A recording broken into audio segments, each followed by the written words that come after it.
Well, breaking news coming in, and this is a Headlines Today exclusive. In fact, we have got the details of how bravely the Indian Army expedition at the Everest base camp had in fact gone ahead and converted their operation into a rescue mission. Indian Army is leading by example at 18,000 feet, putting service before self. In fact, showing unparalleled bravery, the Army Jawans played savior after a massive avalanche struck the Everest base camp. The Indian Army had evacuated 13 dead bodies at the Everest Camp 1. 18 people had died at this camp. Avalanche at Camp 1 and Camp 2. Several bodies were still fear trapped. Indian Army mounted an Everest expedition rushed to the Camp 1 and Camp 2 and recovered 13 bodies from 18,000 feet altitude.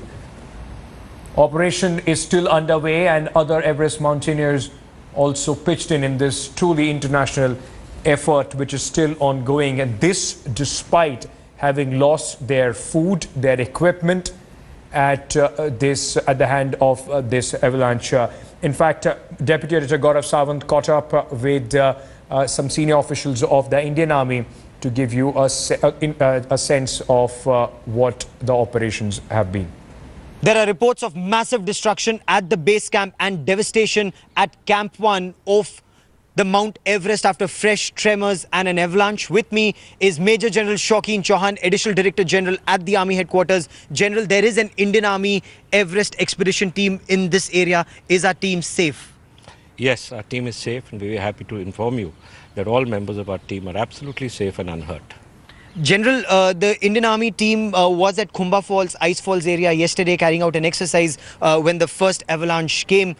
They've recovered some bodies and rescued some people. What can you tell us about that? Immediately as they returned to the base camp, they saw the scale of devastation that had taken place.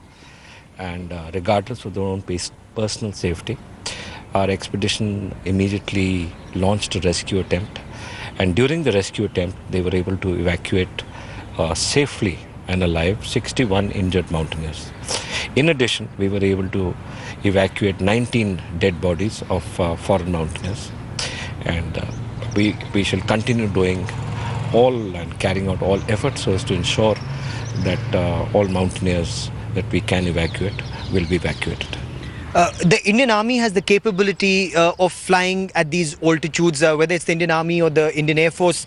Will our helicopters be flying in this area? There are several foreign mountaineers who are feared to be trapped at higher reaches. At present, we have no such knowledge of what they are planning to do. But if ever we get such an update, we will definitely inform the media.